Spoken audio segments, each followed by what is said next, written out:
Assalamualaikum warahmatullahi wabarakatuh. Ketemu lagi dengan Insan Tutor, channel pemersatu YouTuber pemula. Baik teman-teman, ini kebetulan ada satu pertanyaan ya, dan ini adalah umum dialami oleh semua YouTuber pemula. Apa itu bang? Tentang view. Perhatikan ya, semua konten kreator itu biasanya view-nya ya segitu-gitu aja, ya segitu-gitu aja. Termasuk YouTuber besar sekalipun. Saya ambil contoh salah satu YouTuber senior lah ya, Deddy Corbuzier. Dengan 22 juta, di atas 20 juta subscriber, view-nya berapa? Mentoknya ya segitu-gitu aja. 5 juta, itu udah luar biasa banyak ya. 15 jutanya kemana? Terus siapa lagi? Termasuk Atta Halilintar. Dengan view 30 juta lebih. View-nya berapa? Ya 250.000, 500.000. Jarang sekali yang 1 juta, kecuali dulu di awal-awal menjadi konten kreator. Dan view yang dulu juga sudah mandek. Artinya jarang sekali ada yang nonton, kecuali yang iseng-iseng ya. Pengen tahu masa-masa sulitnya awal-awal Atta Halilintar nge-YouTube. Demikian juga dengan pemula. Subscribermu 10.000, viewmu mentoknya berapa? Ya segitu-gitu aja. Kenapa itu bisa terjadi? Gini loh bro. Kita ini ada atau hidup di dunia kreativitas, konten kreator. Teman-teman bisa ngebayangin nggak? Seandainya sebuah video, itu view-nya selalu ada terus dari sebuah video. Artinya tidak dibutuhkan lagi kreativitas. Ya. Jadi semua konten kreator ya hanya mengandalkan beberapa video, view-nya ada saja. Mungkin baru upload 10 video tapi view-nya ada aja. Satu, yang nonton bosen. Yang kedua, bisnisnya YouTube tidak jalan. Ya, karena pemasang iklan kan hanya memasang iklannya di konten kreator itu saja. Terus apa gunanya Google ADS? Ya, apa gunanya Google ADS? Perhatikan, yang memasang iklan atau mengiklankan videonya di Google ADS itu ada batasnya nggak? Sering kita bahas ya. Itu dibatasin juga. Misalnya teman-teman punya uang 1 juta. Maka di YouTube akan membatasi mungkin 100.000 view atau 300.000 view. Dan subscribernya pun dibatasi. Mungkin akan mendapatkan 2.000 subscriber. Itu hanya perkiraan YouTube ya. Perkiraan estimasi. Nggak realnya. Sama dengan Social Blade. Social Blade kan perkiraan gaji konten kreator itu segini. Tetapi ya faktanya 99% itu nggak akurat sama sekali. Ya, estimasi YouTube pun seperti itu. Itu sudah by system. Artinya adalah kita yang mengiklankan video kita dan berbayar saja 1 bulan 1 juta itu dibatasi, bro. Apalagi yang model-model gratisan. Disitulah dibutuhkan kreativitas, dibutuhkan teknik. Dari awal sudah kita bahas. Kita hidup di dunia kreativitas. Itu ada anak saya. Ya, di dunia kreativitas. Jadi kita dipaksa untuk berkreasi, kita dipaksa untuk mengembangkan kreativitas kita. Namanya juga konten kreator, dibutuhkan kreativitas tinggi. Jadi jangan heran. Dan kapan kira-kira matinya konten kreator? Seorang konten kreator, baik konten kreator besar ataupun konten kreator kecil, sebenarnya sama. Di saat kreativitasnya mentok, maka tamat. Makanya sering saya bilang, ya, biarkan kreativitasmu berkembang, biarkan jalan pikiranmu berkembang, biarkan otakmu itu berpikir secara barbar, nggak usah disopan santunkan, biarkan lepas.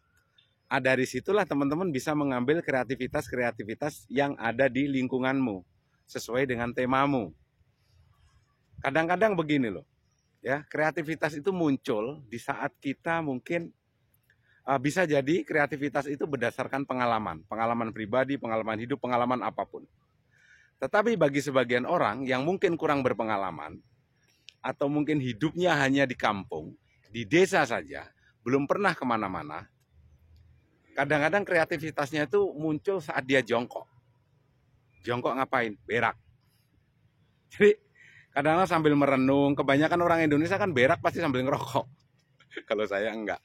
Jadi sambil berak, sambil merokok, itu kadang-kadang muncul ide. Saran saya, di saat idemu itu muncul, udah nggak usah ditunggu nanti malam. Nggak usah ditunggu mandi duluan, make up duluan. Artinya keluar dari kamar mandi langsung eksekusi. Ya, karena kreativitas itu muncul secara tiba-tiba, secara mendadak. Apalagi yang kontennya adalah konten-konten ngevlog. Kadang-kadang bingung dia di sekitarmu, di sekitar tempatmu. Itu lokasi wisata sudah sedikit, sudah pernah dikunjungin semua. Akhirnya kenapa? Buntu otakmu.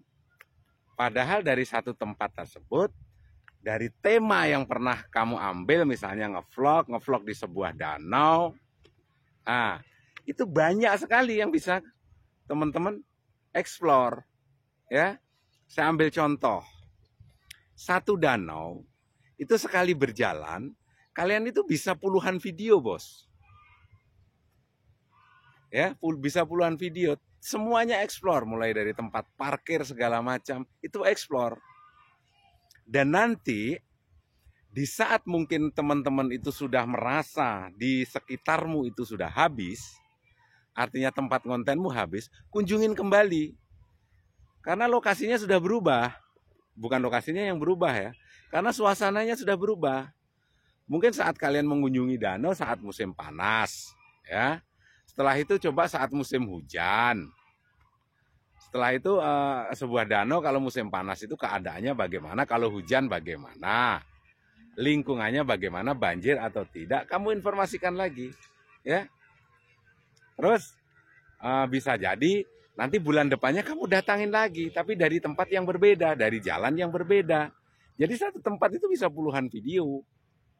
Jadi tidak bakalan kehabisan konten. Makanya biarkan saja pikiranmu itu berpikir, berimajinasi secara liar. Kalau kalian tidak bisa berimajinasi secara liar, selesai sudah. Ya, banyak. Terus apa lagi yang akan kita bahas? Misal tentang view tadi, kita kembali tentang view, ya. View-nya mentok, sudah tahu jawabannya kan? Sudah tahu jawabannya. Jadi jangan heran, semua konten kreator yang ada di YouTube, konten kreator apapun temanya, view-nya setelah beberapa hari ya segitu. Makanya dibutuhkan teknik-teknik, dan teknik tersebut itu hanya orang-orang yang pernah mengalami secara langsung. Bukan katanya YouTube. Kalau YouTube ini berkembang terus. Ya, algoritma ini tiap hari berubah. Bukan perubahan algoritma tiap tahun, tiap bulan, bukan. Tiap hari berubah. Jadi kalau teman-teman tidak punya, teman-teman ngobrol yang sudah berpengalaman, ya bubar. Ya. Jadi sekali lagi saya ingatkan ya, mungkin teman-teman yang ingin bergabung menjadi member VVIP-nya Insan Tutor boleh. Nanti Cok? Boleh. Berapa Bang? 500.000. Hubungi nomor yang saya kasih PIN yang belakangnya 990.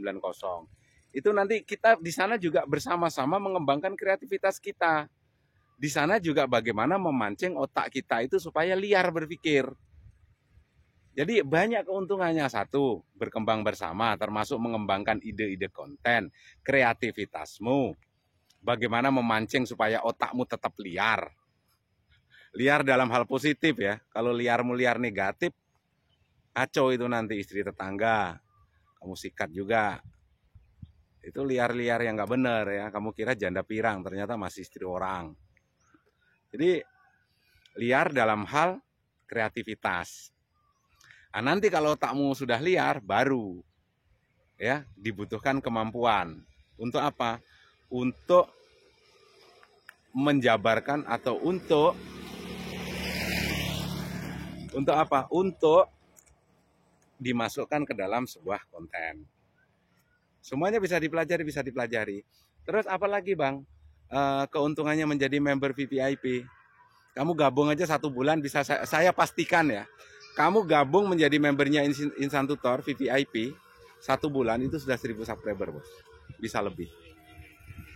Dan bagi yang kurang subscriber untuk pengajuan monetisasi dengan catatan misalnya butuh 1000 subscriber dan kekuranganmu itu cuma 200 subscriber, itu gampang ya. Saya punya email banyak. Teman saya juga punya email banyak. Kalau 12.000 email ada. Hubungi nomor yang belakangnya 22 yang saya kasih pin di kolom komentar. Manfaatkan aja, toh juga itu ada channelnya semua. Jadi semuanya itu strategi, Bos, strategi. Kalau kalian tidak bisa mengatur, tidak tahu strategi, ya sudah. Sering saya bilang, YouTube itu bisnis dan bisnis itu berkembang. Keadaan 1 tahun yang lalu tidak sama dengan keadaan sekarang. Algoritma 2 tahun yang lalu beda dengan sekarang. Kok 2 tahun yang lalu? Yang kemarin aja dengan yang sekarang beda. Oke, dari situ sudah ada gambaran ya. Jadi, terus Bang, kira-kira kalau kita beriklan di Google ADS, apakah itu akan membantu? Jawabannya adalah bisa membantu. Sama dengan kamu menjadi membernya Insan Tutor. Kenapa saya bilang sama? Kamu beriklan di Google ADS, maka videomu itu akan disebar, misalnya 1 juta kamu beriklan 1 bulan. Videomu yang kamu iklankan itu akan disebar ke calon-calon penontonmu. Yang jadi masalah adalah itu tidak disebar ke satu tema, tetapi disebar secara acak.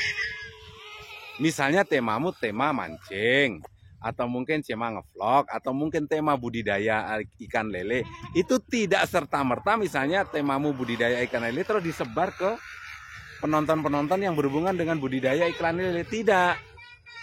Ya, itu disebar secara acak. Jadi subscriber yang kalian dapatkan pun itu juga tidak banyak berpengaruh. Cuma angkanya saja.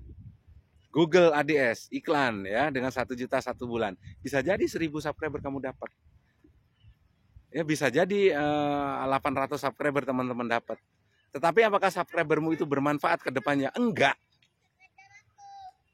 Karena itu sistem juga menyebarnya secara acak. Apa bedanya dengan menjadi member VVIP-nya Insan Tutor? Dengan 500.000 juga 1000 subscriber kok. Simple kan? Simple sekali.